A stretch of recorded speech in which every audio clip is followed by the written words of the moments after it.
Peuple de Dieu, bonjour. C'est encore une grande joie pour nous. On se retrouve aujourd'hui pour continuer à étudier la parole de Dieu. Nous sommes dans notre série « L'esprit de foi ». Vous êtes de plus en plus nombreux à nous suivre, ça nous fait vraiment plaisir. Juste un petit rappel pour ceux qui n'étaient pas là aux 2 épisodes précédents. Nous avons commencé à définir ce que c'était que la foi. C'est une force spirituelle qui provient de la parole révélée de Dieu. Comme la parole est esprit, la foi aussi, elle est esprit. Puisque la foi vient de ce que l'on entend, et ce que l'on entend vient de la parole révélée, Rhémata Christos de Dieu.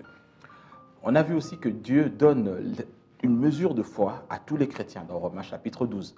Et c'est de notre responsabilité de la faire grandir, de passer du stade de ceux qui n'ont pas de foi, de ceux qui ont peu de foi et de ceux qui ont une grande foi. On a vu les caractéristiques, donc je vous renvoie aux émissions précédentes.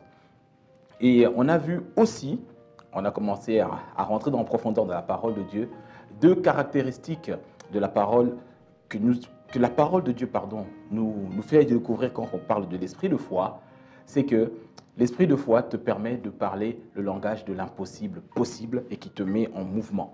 En définissant l'esprit de foi, on a compris que c'est le Saint-Esprit qui vient dans ton esprit et qui réveille la parole de Dieu. Tu oins d'huile ma tête et ma coupe déborde. Ce débordement qui te permet de parler. Jésus a dit, lorsque vous serez dans des situations difficiles, ne vous inquiétez pas de ce que vous allez dire. C'est l'esprit de votre Père au-dedans de vous qui va parler. Et c'est exactement ce qui est en train de se faire dans nos vies. Et c'est un outil puissant qui nous permet vraiment d'aller de l'avant de victoire en victoire. Aujourd'hui, on va voir encore une autre caractéristique de l'esprit de foi. Cette caractéristique, c'est quoi? C'est que l'esprit de foi te donne la stabilité plus la constance. Bien-aimés, il y a des défis, des challenges auxquels nous sommes confrontés qui ne peuvent être vaincus et renversés uniquement si l'esprit de foi se manifeste dans notre vie. C'est pour ça que Jésus avait dit à ses disciples, « Ayez la même sorte de foi que Dieu. » Ainsi, tu peux parler à la montagne et lui dire, « ôte-toi de là, jette-toi dans la mer sans douter dans ton cœur. » Et si tu crois que ce que tu dis va s'accomplir, tu vas le recevoir. Ça, c'est la définition du schéma du fonctionnement de la foi. Nous devons avoir la même sorte de foi que Dieu. Et donc, l'esprit de foi, si tu veux le reconnaître dans ta vie, dans la vie d'un homme de Dieu, dans la vie de quelqu'un, c'est qu'il se manifeste par cette capacité surnaturelle à rester calme au milieu de la tempête. Et c'est exactement la même chose qui s'était passé pour Jésus. Lorsqu'il est en train de traverser avec ses disciples sur le bateau, la tempête est venue, le vent a soufflé. Donc on retrouve ce passage dans Marc chapitre 4, verset 37 jusqu'au verset 40. Et lorsque Jésus a commencé à menacer, ils ont dit, les disciples le secouèrent pour le réveiller. « Maître, lui crie-t-il, tu ne vois pas que nous sommes en train de périr, tu ne t'en soucies donc pas ?» Alors il se lève et lance un ordre impératif et crie à la mer, « Silence, tais-toi !» Le vent tombe, l'orage cesse, un grand calme se répand sur les eaux. Puis il dit à ses disciples, « Pourquoi avez-vous eu si peur? Qu'est-il arrivé à votre foi? Vous n'avez pas encore confiance ?» Jésus-Christ, il est le modèle. Hébreu dit qu'il est l'auteur et le consommateur de notre foi. Il est le modèle par excellence de la vie de foi que nous devons mener. Donc on voit ici que dans la tempête, alors que tout le monde panique, Jésus est resté calme parce qu'il savait que le Saint-Esprit au-dedans de lui ne permettra pas que tant que sa mission n'est pas finie, qu'il puisse couler. Je veux dire à quelqu'un aujourd'hui, lorsque tu marches avec le Seigneur, la vie de Dieu au-dedans de toi, tu as une vision claire de ce que Dieu attend de toi. Le Seigneur ne permettra pas que tu tombes du bateau et que tu coules tant que ta mission n'est pas encore arrivée à son aboutissement. Vraiment, je veux que tu saisis cette parole et là où tu es, tu peux même crier Amen très fort, ça va te faire du bien. Donc, tant que le Seigneur sait que tu n'es pas encore arrivé au terme, le Saint-Esprit au-dedans de toi ne permettra pas que la tempête te renverse. L'esprit de foi, c'est cette capacité à rester calme lorsque tout est secoué tout autour de toi. C'est la même chose pour Abraham. On va encore lire ce passage dans Romains 4, 18 à 21. Là où toute espérance paraissait insensée, il a espéré et s'est cramponné avec foi à cette promesse. Nombreux sera ta descendance, ainsi il est devenu le père d'une multitude. Naturellement, il savait qu'étant presque centenaire, son corps n'avait plus le pouvoir de procréer. Il savait aussi que Sarah n'était plus en état d'avoir des enfants. Mais toutes ces considérations ne l'ont pas fait vaciller dans sa foi. Ah, j'aime cette phrase. Toutes ces considérations, tout ce que tu peux voir autour de toi, ne doit pas te faire vaciller de ta foi. Sois enraciné dans la parole. Reste calme, confiant, j'allais dire confident lorsque Dieu t'a dit. Le verset 20. S'appuyant sur la promesse divine, il ne succomba pas au doute, puisant sa force dans la foi. Voilà, on y est. Vous voyez? Donc, qu'est-ce qui a permis à Abraham de tenir? Contre toute considération autour. Vous ne pensez pas que les gens se moquaient de lui? Tout à fait. Vous ne pensez pas que les gens étaient en train de regarder bizarrement? Tout à fait, mais il n'en a pas tenu compte. Comme Jésus, on l'a vu dans l'épisode précédent, lorsqu'il a entendu un rapport négatif, l'esprit de foi te fait parler d'une manière positive. Vraiment, comprends cette réalité. Et quand ces choses-là se manifestent en toi, tu peux dire vraiment, oui, le Saint-Esprit est en train d'agir au-dedans de moi, au travers de l'esprit de foi. Donc, verset 20, il dit, puisant sa force dans la foi, il fit honneur à Dieu, étant pleinement persuadé que Dieu est capable de tenir parole et d'accomplir ce qu'il a promis. La phrase que j'aime ici, c'est que il a fait honneur à Dieu. Ceux qui ont l'esprit de foi font honneur à Dieu. Dieu est un père et tout père est fier de ses enfants. Regardez, lorsque Jésus est né, il est né en tant qu'enfant à Noël, etc. On connaît l'histoire. Ce sont les anges qui sont venus annoncer une bonne nouvelle à l'humanité. Mais lorsque maintenant il est devenu fils et qu'il allait rentrer pleinement dans sa mission, après le baptême, la Bible nous dit que c'est le Père lui-même qui est venu. Il a dit, voici mon fils bien-aimé.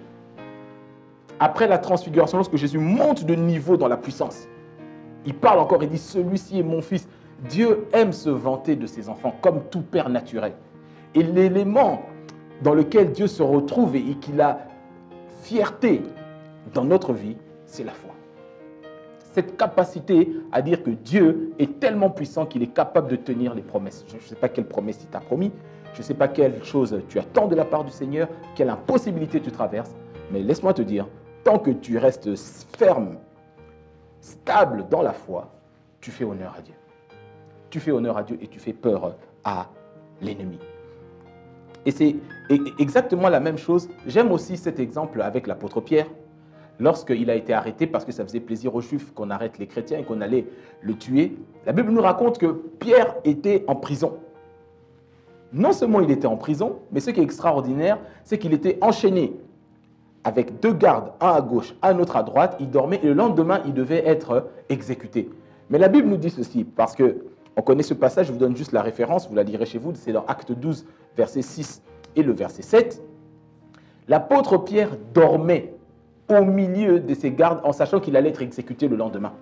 Bien aimé, la plupart d'entre nous, dès qu'on sait qu'on a un rendez-vous demain à la préfecture, ou tu as une interview importante à passer pour être embauché, ou que tu as un examen, ou que tu dois passer ton permis ou autre chose, tu ne dors pas la nuit, café sur café, dosette sur dosette, tu trembles, mais pourtant tu es chrétien parlant en langue remplie du Saint-Esprit. La Bible nous dit qu'on arrêtait les chrétiens parce que ça faisait plaisir aux païens, et que l'apôtre devait être exécuté le lendemain. Il est dans une prison de haute sécurité. Non seulement cela, enchaîné à 2 soldats costauds pour qu'ils ne s'échappent pas. L'un à sa gauche, l'autre à sa droite, ils étaient en train de dormir dans la cellule.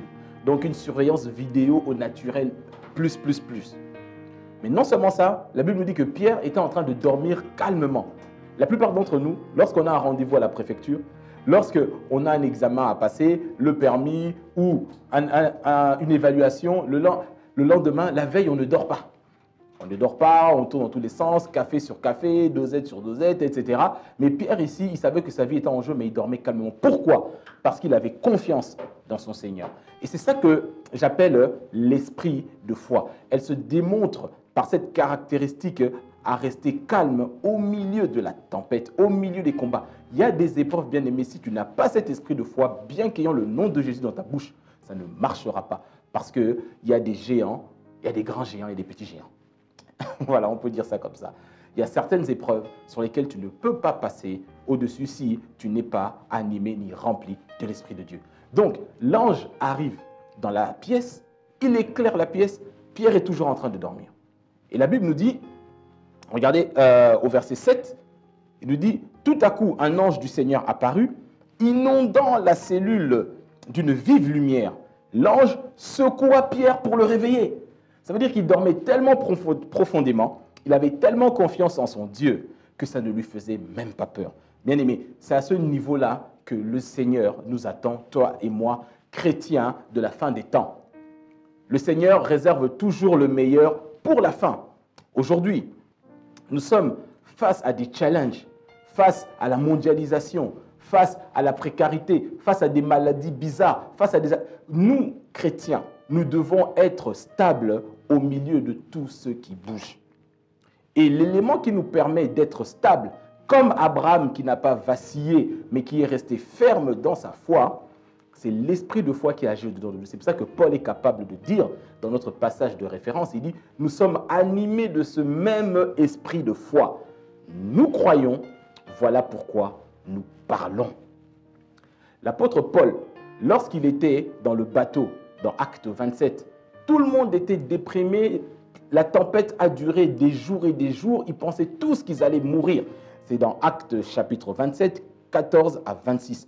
Et à partir du verset 22, l'apôtre Paul se lève, il dit, « N'ayez pas peur, l'ange du Dieu que je sers m'est apparu. » Et il a dit que personne ne va mourir. Vous voyez, cette capacité à rester stable ne peut être atteinte que si nous, chrétiens, développons cette intimité, cette confiance, confiance totale dans notre Dieu, comme on l'a vu dans le livre de Romains. On croit le Seigneur dans tout ce qu'il nous dit et qu'il est suffisamment puissant pour accomplir ce que lui-même nous a promis. Donc, si tu veux savoir si tu as cette caractéristique, c'est simplement quand tu es en paix, au milieu de tout ce qui est chamboulé, de tout ce qui bouge, ça veut dire que l'Esprit de Dieu remplit ton esprit est en racine, comme Jésus était capable de dormir au milieu de la tempête. Ça ne veut pas dire que nous devons être fainéants pendant le combat. Non. Ce calme-là est une démonstration visible de la paix qu'il y a au-dedans de nous. La paix, ça ne veut pas simplement dire absence de combat. Non. La paix, ça signifie le calme. Ça signifie le silence, la quiétude au milieu de la tempête, au milieu des épreuves. Et une des caractéristiques puissantes de l'esprit de foi, c'est cette capacité de nous donner cette constance. Cette constance. Bien-aimé, tu dois comprendre une chose. Quand la Bible parle de la notion de la patience, qui est un fruit de l'esprit, la patience biblique, ça ne veut pas dire simplement être capable d'attendre. Tu sais, comme quand tu vas à la sécurité sociale, à la poste, à l'aéroport, il y a 200 personnes devant toi, tu attends, tu dis, ah voilà, Dieu travaille ma patience. Je ne parle pas de cette patience-là. Je parle de la capacité, bibliquement parlant, la patience se définit comme la capacité d'être constamment constant.